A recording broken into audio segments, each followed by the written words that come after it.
నమస్తే. సంక్రాంతి బరిలో నిల్చోవాల్సినటువంటి ఒక అజిత్ సినిమా ఏదైతే ఉందో పట్టుదల, అది కాస్త పోస్ట్ పోన్ అయ్యి ఇప్పుడు రిలీజ్ అయింది. మొత్తానికి సినిమాకు సంబంధించి సంక్రాంతి బరిలో నిల్చోవాల్సిన సినిమానా కాదా అనే అంశంపై మనతో పాటు సీనియర్ జర్నలిస్ట్ హేమసుందర్ గారు ఉన్నారు. వారిని అడిగి తెలుసుకుందాం. సార్ నమస్తే. నమస్తే సార్, తమిళ్ సినిమాకు సంబంధించి ప్రతి సంక్రాంతికి మనకి సంక్రాంతి అల్లులాగా పక్క రాష్ట్రం నుంచి వచ్చేటువంటి సినిమాలు కొన్ని ఉంటాయి.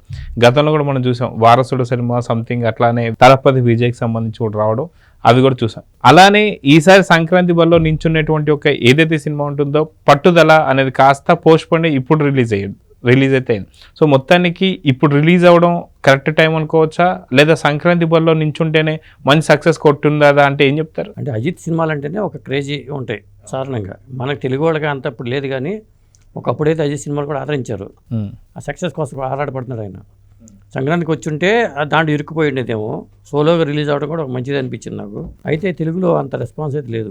కారణం ఏంటంటే, బహుశా నేను అనుకోవడం ఏంటంటే, ఓపెనింగ్స్ పరంగా చూసుకుంటే చాలా డల్గా ఉన్నాయి. కలెక్షన్స్ పరంగా చూసుకుంటే ఏ థియేటర్లు చూసినా డల్గానే ఉంది.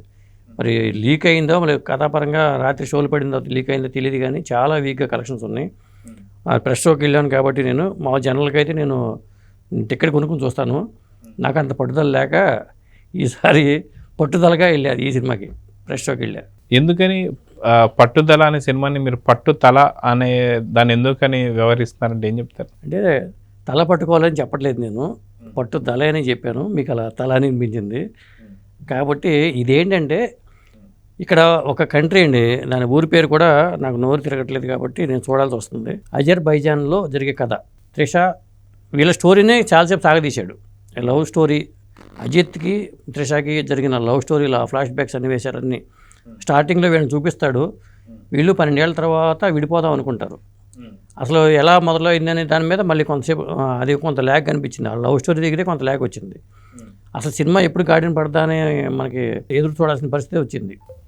తర్వాత మేము విడాకులు తీసుకుందామని ప్రిపేర్ అయిపోతారు కాబట్టి నేను మా వాళ్ళని మా ఇంటికి వెళ్ళిపోతానని చెప్పన్నప్పుడు, లేదు నేను డ్రాప్ చేస్తాను, లాంగ్ ట్రిప్ వేద్దాం, నేను దింపుతానంటాడు అని ఈవిని కారు ఎక్కించుకుని తీసుకెళ్తుంటే దారి మధ్యలో కొంతమంది అటాక్ చేస్తారు వీళ్ళని, వీళ్ళ కారుని. అక్కడ వీళ్ళు పరిచయం అవుతారు, మన Arjun Sarja plus Regina Cassandra. వీళ్ళు ఏంటంటే మంచి వాళ్ళని తెలుగు మాట్లాడుతున్నారు కదా, మంచి వాళ్ళని నమ్ముతారు.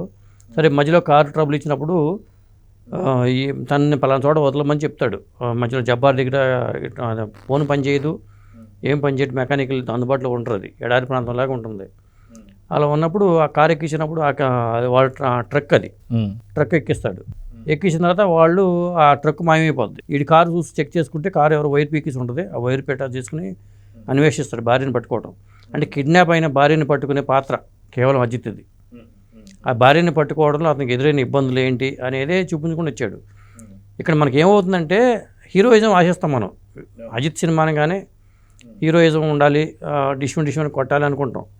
మనకి చాలాసేపు సహనాన్ని పరీక్ష పెట్టాడు. అతను బాధితుల్లాగా ఉన్నాడు, కామన్ మ్యాన్ లాగా బాధితుల్లాగా అయిపోయాడు తప్పితే అటాక్ చేసే పరిస్థితిలో లేకపోవడం అనేది పెద్ద మైనస్ ఈ సినిమాకి. అదే గతంలో తమిళనాడు కూడా ఇలాంటి సినిమానే, ఇలాంటి కథ మీద ఒక సినిమా వచ్చింది, అదే కబాలీలో కూడా మాయమైనటువంటి లేదంటే మిస్ అయినటువంటి ఒక భార్యను వెతకడానికే ఆ సినిమా చాలా వరకు వెళ్ళడం, తర్వాత భార్య దొరికిన తర్వాత ఇంకొద్దిగా ల్యాగ్ చేసినట్టుగా కనిపిస్తుంది.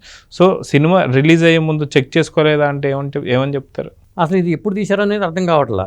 ఒకటి ఏంటంటే, ఎప్పుడో తీసిన కథని ఇప్పుడు రిలీజ్ చేశారా అనే డౌట్ కూడా కొంతమంది వ్యక్తం చేశారు. అవును, గతంలో కూడా మనం చూసాం, ఏదైతే మదగజం అని చెప్పేసి విశాల్ది మొన్న ఈ మధ్య రిలీజ్ 12 ఏళ్ల క్రితం సినిమా, అలాంటి సినిమా అనుకో, అది పక్కన పెట్టేసి దాన్ని కంప్లీట్ చేసి మొత్తానికి వదిలినట్టుగా, మార్కెట్లో వదిలినట్టుగా అనిపిస్తుంది ఒకటి. ఇంకొకటి ఏంటంటే, అసలు భార్యని కిడ్నాప్ చేయించడానికి కారణం చేయించింది ఇతనే చేయించాడు అనేది ఒకటి క్రియేట్ అవుద్ది. వీళ్ళు విడాకులు తీసుకోవడానికి ప్రధాన కారణం ఏంటంటే, ఆ త్రిషకి ఇతనితో కాకుండా వేరే ఇల్లీగల్ కండక్ట్ ఉన్నట్టు చెప్పారు అక్కడ, అదొక అంశం. ప్లస్ ఆ కిడ్నాప్ అజిత్తే చేయించడనే ఒక అంశం అంటూ గందరగోళంగా కథనం నడపడం. కథనంలో గందరగోళం ఉంది, హీరోయిజం లేదు. పోనీ విలన్ అర్జున్ సర్జా విలనిజం బాగానే పండించాడు, రెజినా కసాండ్రా బాగానే చేసింది. వాళ్ళు అసలు ఇలా అది ఆ అజర్బైజాన్లో ఇలా జరుగుతుందా అనేలాగా చాలా మిస్సింగ్లు చాలామంది అవుతూ ఉంటారు. ఆ పోలీసు వ్యవస్థలో కూడా అక్కడ కూడా పోలీసు వ్యవస్థ నిర్వీర్యంగా ఉన్నట్టుగా చూపించాడు. అంటే సినిమా బిగువు లేకపోవడం పెద్ద మైనస్ అండి. అది. సో సినిమా ఈ మధ్య కాలంలో మనం చూసుకుంటే సినిమాకి సంబంధించి సినిమా ప్రీక్వెల్స్ కావచ్చు, సీక్వెల్స్ కావచ్చు, దానికి సంబంధించి ఒక లీడ్ కూడా వదులుతుంటారు. సో అదే విధంగా ఇప్పుడు ఈ సినిమాకి కూడా ప్రీక్వెల్ కానీ సీక్వెల్ కానీ ఉండబోతుందా, లేదా కథను పూర్తిగా ముగించేసాడంటే ఏం చెప్తారు? ఇది ఉండదు నాకు తెలిసి. ఎంతో పట్టుదలతో వాళ్ళు జనం మీదకి వదిలేరు. ఇంకొక పట్టుదల చేయాలని అనుకోరు, నేను అనుకోవటం. అంటే కాకపోతే ఈ మధ్య కాలం సినిమాలో మనం చూస్తున్నాం, ఏ సినిమా వచ్చినా సరే దాని ప్రీక్వెల్ సీక్వెల్, అటు సలార్ కావచ్చు, ఇంకో పక్క కేజీఎఫ్ కావచ్చు, లేకపోతే ఇంకొకటి ఏదైనా కావచ్చు, ఈ అన్ని సినిమాకి సంబంధించి ప్రీక్వెల్ కానీ సీక్వెల్ కానీ ఏదో ఒకటి వస్తుంది. సో అజిత్ సినిమా అనగానే చాలా పవర్ఫుల్ సినిమాగా మనం భావిస్తూ ఉంటాం. సో ఎందుకని ఈ సినిమాకి సంబంధించి ప్రీక్వెల్ సీక్వెల్ పెట్టలేదంటే ఏం చెప్తారు? అంటే ఇక్కడ ముందు యాక్షన్ లేదని చెప్పాం కదా అజిత్తో, ఇక బాగోదు, మరీ బాగోదు అనుకుని సెకండ్ హాఫ్లో క్లైమాక్స్లో కొన్ని యాక్షన్ సన్నివేశాలు పెట్టి తిరగబడకుండా ఉండే పాత్రే. నీ బ్యాంక్ అకౌంట్ డబ్బులన్నీ వాళ్ళకి ఇవ్వడానికి సిద్ధపడతాడు. ఒక హీరో అలా వెళ్ళిపోయి బేలగా ఉండడం అనేది అజిత్ విషయంలో అలా చేయడం అనేది కరెక్ట్గా అనిపించలేదు నాకు. ఒకటి చివరికి క్లైమాక్స్లో మళ్ళీ ఆ ఫైట్లు వాళ్ళతో పోరాడటం వరకు ఏదో సాటిస్ఫై చేద్దాం అనే ఉద్దేశంతో చేసినట్టుగా అనిపించింది మనకి.